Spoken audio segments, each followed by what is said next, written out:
I'm starting. And then it's Catherine. And then it's Nancy, and then you. Okay, we got it. Hello. Okay. Well, good morning. What a great morning. Lois Frankel from Florida. All right. You can hold the applause. Okay. Well, listen, today I am here with, as you can see, many members of the Democratic Women of the United States Congress, but more importantly, we are grandmothers and mothers and wives and daughters and sisters. And aunts. And catlings. Okay. And bonus mom. And we are here to endorse for president a champion for our freedom, for our safety, for our economic security. And, of course, you know who that is, Kamala Harris. And Kamala Harris? That was an inside joke. And with that, I turn this over to our whip, Catherine Clark. Thank you so much. What a pleasure to be here. Thank you to EDW and Lois Frankel for gathering us together. Let me start by expressing my immense gratitude for the selfless patriotism of President Joe Biden. Yes! He is one of the most impactful presidents in modern history, with a record of achievement that will reverberate for generations to come. Now, as Vice President Harris seeks to build on that progress, as she fights to save our democracy and create an economy that works for working people and to protect reproductive freedom across this country, the Democratic women of the House offer our proud, full-throated endorsement of her campaign for President of the United States.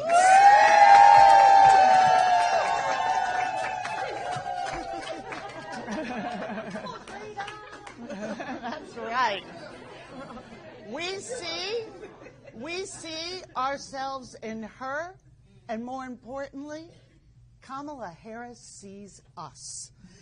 She has a vision for the future that includes everyone and reflects the needs and priorities of women from every corner of this country. She has a vision of freedom and dignity and opportunity for all of our children. Donald Trump has another vision: relegating women to second-class citizenship, rigging the economy against working families, and eroding the most basic values of our democracy. The American people face a choice in the months ahead. Will we have freedom for all or power for a few? Will we ban abortion or invest in childcare? Will we build an economy that works for everyone, or will we endow corporations with more rights than our daughters? Vice President Harris has been in this fight her entire career.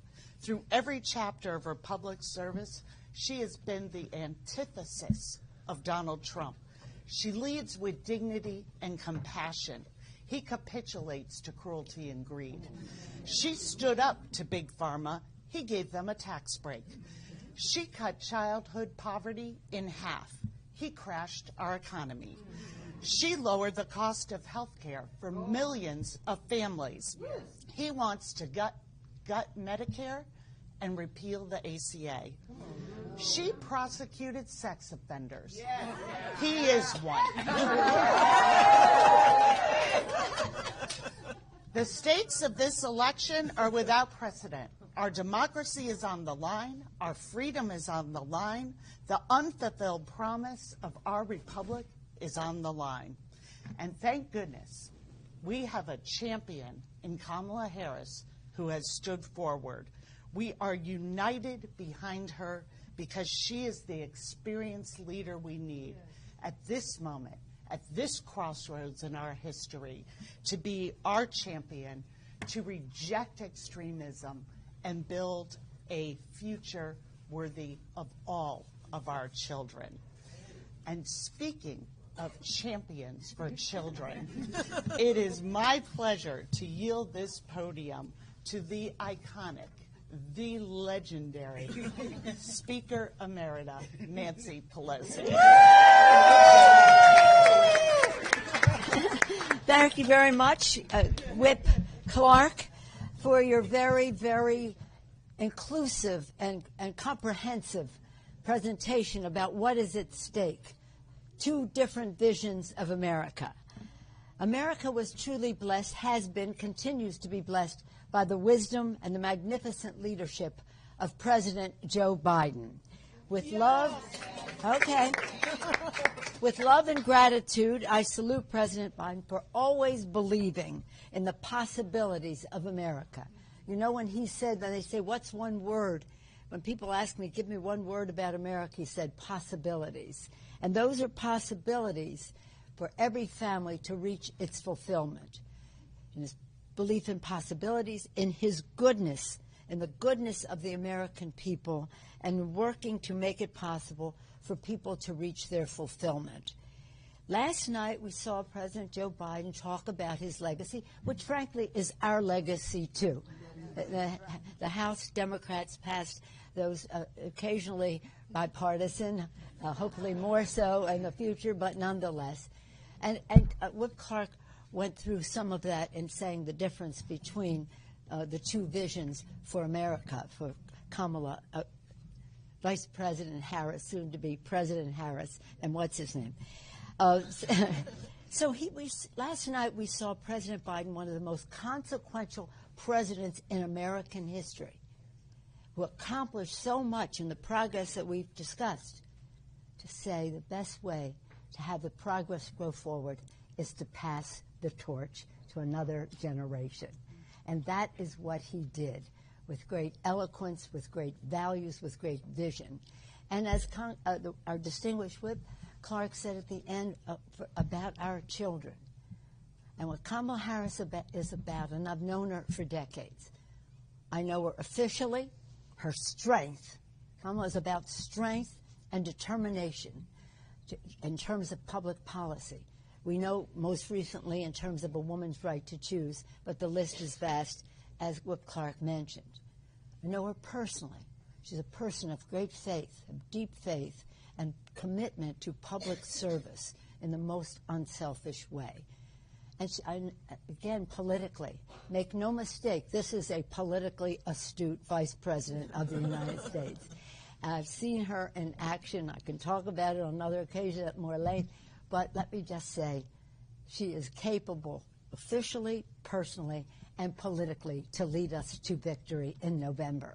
So it's a very exciting thing. So we have, again, her taking the torch so gracefully.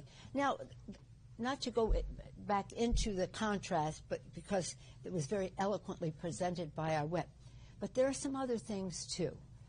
When she announced that she was running, and the president endorsed her in that, around 1.5 million people gave an average of $100 each, raised over $100 million from small donors. So enthusiastic. He's sitting at the table with big oil saying, you give me $100 million, I'll give you $1 billion in tax breaks. It's all over. It's all over, what's your name? It's all over. That's not how Washington should run. And under Kamala Harris, people's voices will be heard in a very different way than you're trading at the table with big oil, big pharma, big guns, big money. It's about the people.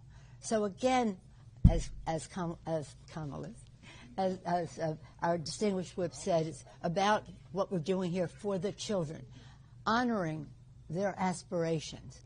Instead of shutting down the Department of Education and Head Start and the rest of that, as their project 2025 will do.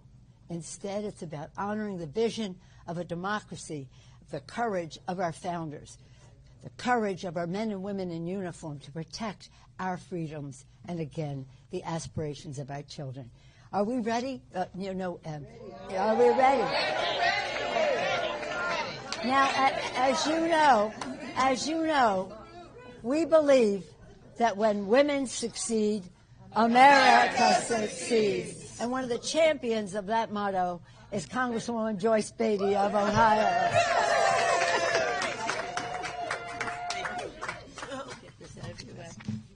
Thank you so much. I still call you Speaker Nancy Pelosi. It is indeed my honor to join EDW today to endorse Vice President Kamala Harris as our candidate for president. We have had the honor to work with her, to serve with her, to travel with her, and we have witnessed her reach down, lift up, and captivate young children. I have seen her strength.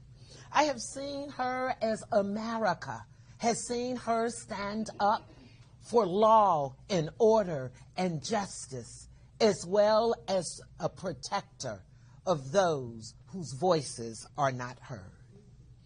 I join others in thanking President Joe Biden for his work and for giving us the best way forward by passing the torch to Vice President Harris. I say to all listening and watching us today, I declare today a clarion moment because history is in our hands. We hold the power.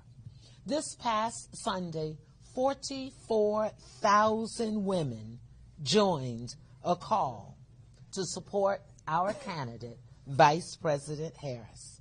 She is smart, strong, strategic, serious, sincere, and yes, suited up to be President of the United States of America.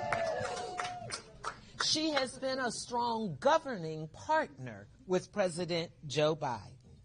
Healthcare, women's reproductive rights, climate change, safer communities, civil rights, voting rights. I can tell you this because we have had the lowest unemployment rate in the history of our presidents. 15 million new jobs, $16 billion to HBCUs, $35 cap on insulin for our seniors. Yes, and we may applaud on that. Loan forgiveness for some 4 million students by applying $167 billion to that effort. She will continue all of that. And as we talk about our children, being able to pull 50% of our children out of poverty, that tells you, yes, two different visions. A vision of hope, a vision of freedom against a vision of hatred, a vision of dismantling our future. So lastly, when you asked who is Vice President Harris, she is battle tested, she mobilizes, she strategizes, and she will lead us into the future because we know she will be our next president of the United States of America. And now it gives me great pleasure to pass it off to Congresswoman Chu.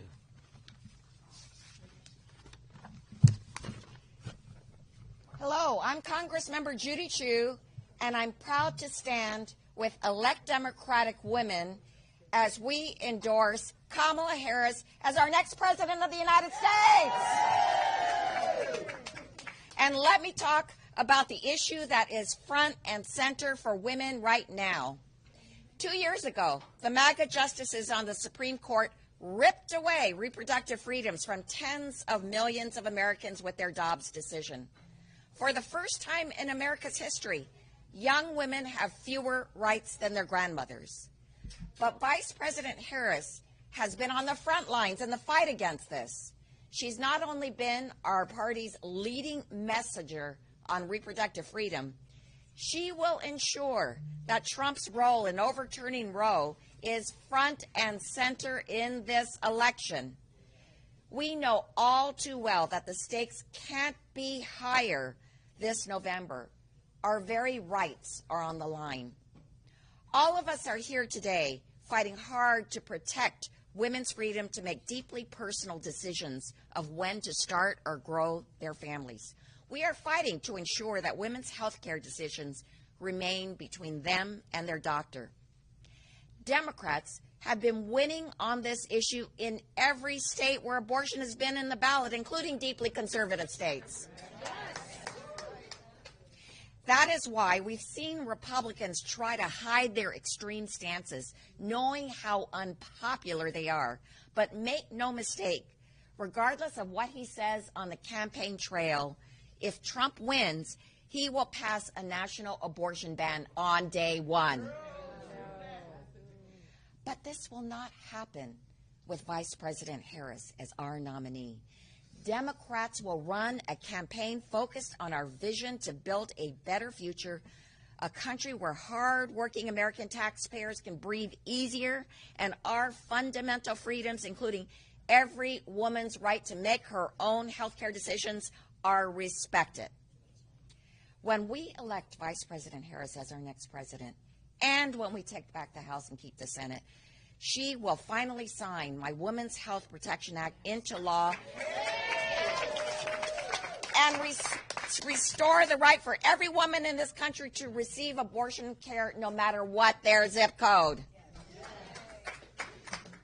No longer will there be state-level bans and restrictions that impede access, and no longer will we face a future where we could have a nation of forced birth. These are the states this November. No one is better suited to take the fight to Donald Trump and Republicans who know we are scheming to even restrict access to IVF and contraception. But this will never happen under Kamala Harris. She fought for Californians as Attorney General and Senator. She fought for Americans as Vice President. And I know she will fight for women in America and all Americans. I am so honored to say that Elect Democratic Women is fully behind Kamala Harris to be the first ever Asian American, Black American woman to serve as President of this United States. And now, I have the honor of turning the podium over to the chair of the Congressional Hispanic Caucus, Congressmember Nanette Barragan. Well, my colleagues have said it all, but this is about moving forward, not going backwards, right? This is about freedom. And if you didn't see her video today, watch it. It will inspire you. It was so good. Vice President Harris is the candidate best positioned to beat Donald Trump. No one is better prepared than Vice President Harris to prosecute the case against Donald Trump. Elections are about a choice. And this November, we have a choice between a hard-working prosecutor and a convicted felon. Vice President Harris was part of the only ticket to ever beat Trump, earning 81 million votes in 2020 as Joe Biden's running mate. We cannot risk another Trump presidency. If he's elected, he will implement his extreme Project 2025 agenda on day one, which is a 920-page blueprint to take over the government, take away freedoms, and threaten the middle class and seniors. He would criminalize abortion nationwide with no exceptions, raise costs on the middle class, and end both Social Security and Medicare as we know them. He chose a running mate who may be even more extreme than he is on restricting women's rights to an abortion, and who have also advocated for women staying in abusive relationships. His choice of J.D. Vance made clear that he has an anti-woman agenda if he gets back in the White House. This is a man who, when he had the chance to unite the country last week at the Republican National Convention, chose to further stoke hatred toward immigrants as his extreme MAGA followers waved around mass deportation now placards. He does not care who gets swept up in his deportation operations and has even admitted that some innocent Americans may get deported. But he's okay with that, as long as he accomplishes his goal of mass deportations. The American people deserve leaders like Vice President Harris, who put people over politics, not extreme MAGA Republicans who will make our lives harder and take away our rights. And as the Vice President says, we are not going to go backwards. We are going to move forward. Won't go back. We won't go back. We won't go back. We won't go back. We won't go back. So we're going to do everything we can to win and support her. Women, we got to be on the road, on the campaign trail, because this is going to take women on the road. And with that, we turn it over back to our leader, Lois Frankel. Okay. All right. So we thought for the purposes of the campaign, we'd bring up two of our members from swing states, from Pennsylvania, Madeline Dean, and from Michigan, Haley Stevens. They're just going to say a word of what they think this nominee means for election in their state.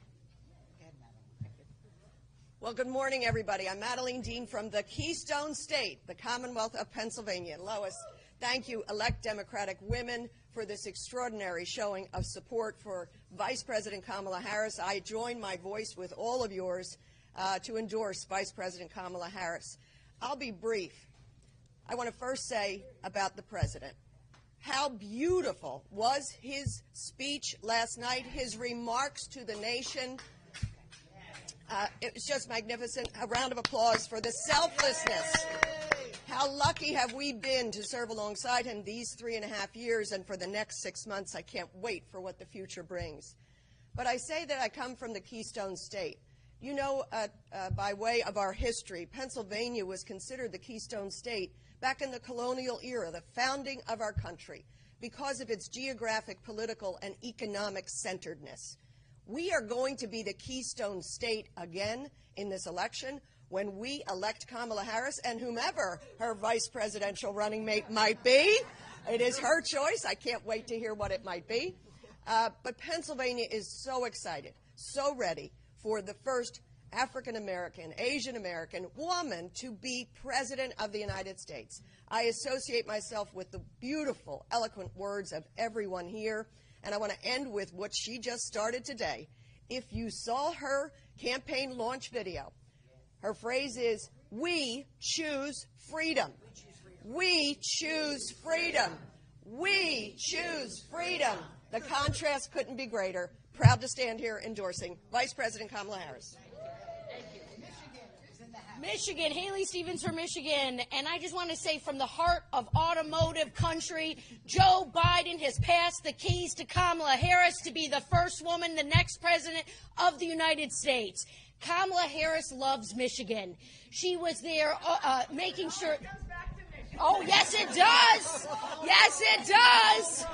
It does, because she was in our state making sure we were getting vaccinated when we rolled out the Rescue Act. She's been there doing the infrastructure bill rollout, making sure that that is executed, and she has been shining alongside our manufacturing economy. Every time I see our next president of the United States, I tell her, please come to the mitten, because we love you and you fire us up.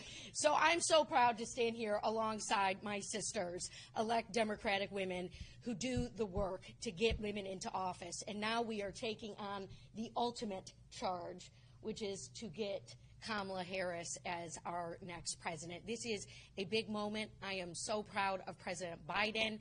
I was proud to support him, and I am proud to support him now in endorsing Kamala Harris as our next president. Right from the mitten. Thank you. All right. Any questions from the press today? Yeah, go ahead.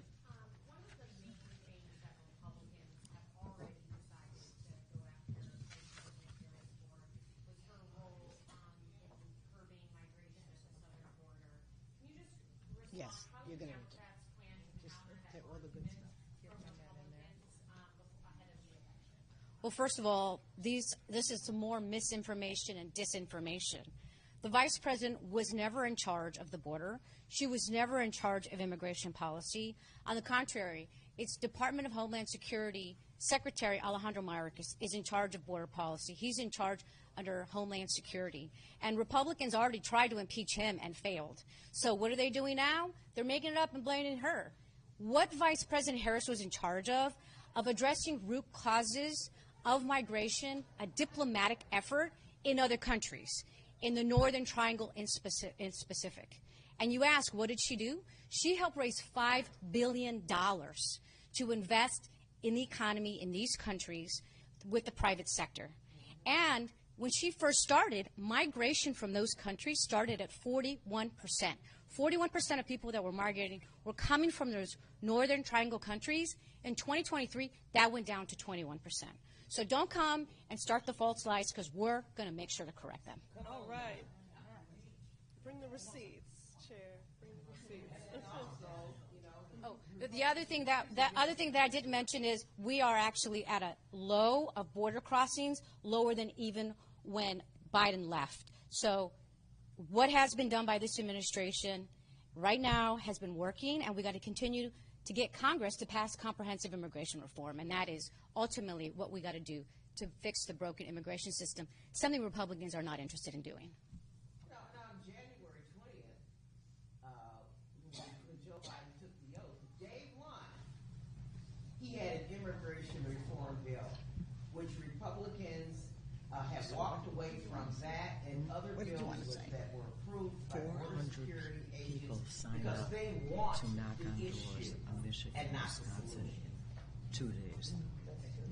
Okay, another question, yes. What are your reactions to Republicans calling Vice President Harris a DEI hire? We can't hear You can't hear say it. Response to them calling her a DEI candidate. I'll follow you. You can go. That's just what you can answer. First of all, it's ridiculous. First of all, it's ridiculous. As a member of the Congressional Black Caucus and someone who's had the opportunity to serve as the Diversity and Inclusion Chair, thanks to Congresswoman Maxine Waters, who is sitting here, when you don't have anything else to say and you search for things, you make up things to make it. Clearly, she is not a DE&I candidate. If you look at her credentials, if you look at her history of running for elections, if you look at how battle-tested she is. And so I'd like to say we're not going to be baited by that. We're not going to be distracted by that. We know who she is. She clearly knows who she is and what her background, what her ethnicity is. And I just think they're searching, because now they are more afraid than ever that they have a candidate that can debate, a candidate that is intelligent, and a candidate that they know that they're going to lose to. And she has more experience in dating things. Exactly. Yeah. Sure. Right. I'll just build on that. They are nothing if not consistent. These are no longer dog whistles. These are full-on bullhorns.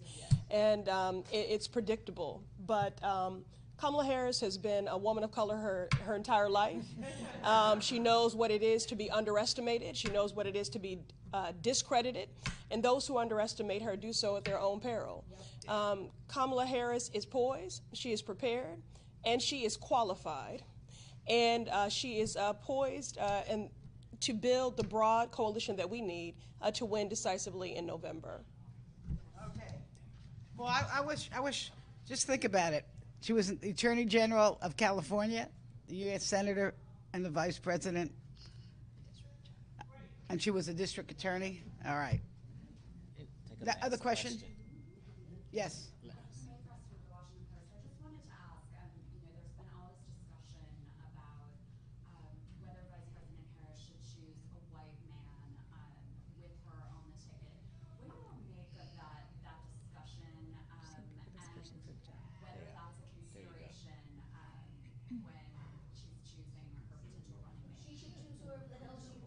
But let us officially say, there you go.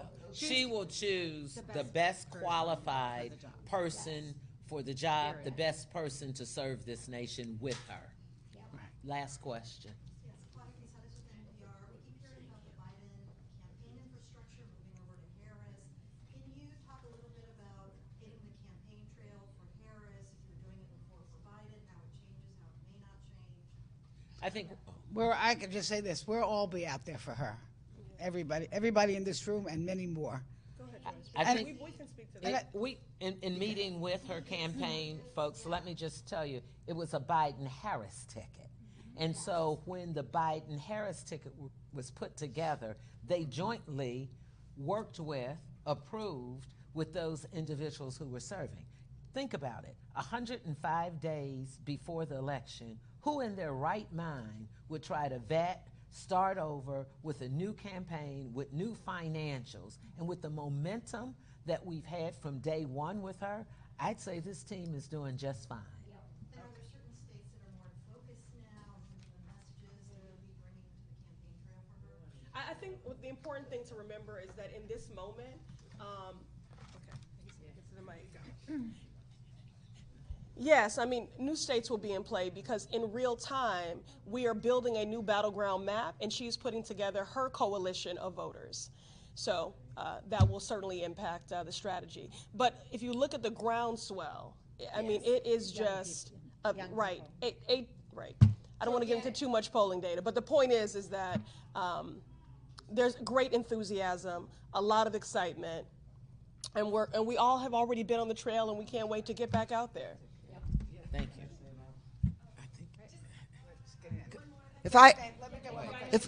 Oh, okay. We can't keep doing this. It's been such a tumultuous session of Congress. Democrats have had just, a hard couple of years.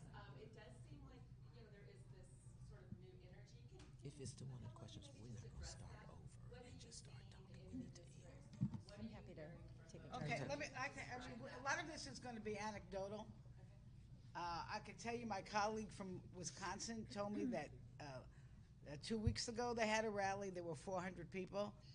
This week they had a rally, there were 3,000 people. And I think that's what we're hearing over and over. You could see the number of volunteers that registered overnight when the Vice President made her candidacy known. And did you want to? I just wanted to add to that. Jan Schakowsky from Chicago, and Team Schakowsky has been organizing people who want to go to Michigan and to Wisconsin to help knock on doors. In the last 2 days, 400 people have signed up to get on the bus and go to your state.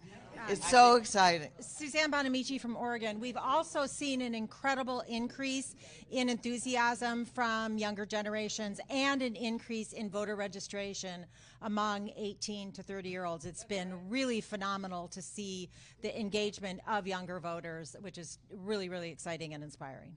Okay, now you know the old saying, and then there were none. Maxine Waters. Oh my, okay, this is it. The woman who's going to have the gavel back in her hands. That's right. Oh. Let me just say that the response is so great until we have in Los Angeles tomorrow morning at 10 o'clock several thousand people who are showing up to endorse. Not because we had to organize them. They bugged the hell out of us. They've been calling. They have been trying to get connected. And so finally, my daughter and I said, okay, we'll get a place. We'll send the information out to the press. And so I'm anxious to get home, to get on the plane, because tomorrow morning in Los Angeles, there will be this great outpouring of individuals supporting Kamala. We know her. I've known her for years. We know that she's competent, she's capable, she's had a career that leads her right to this moment. This is transformative for America.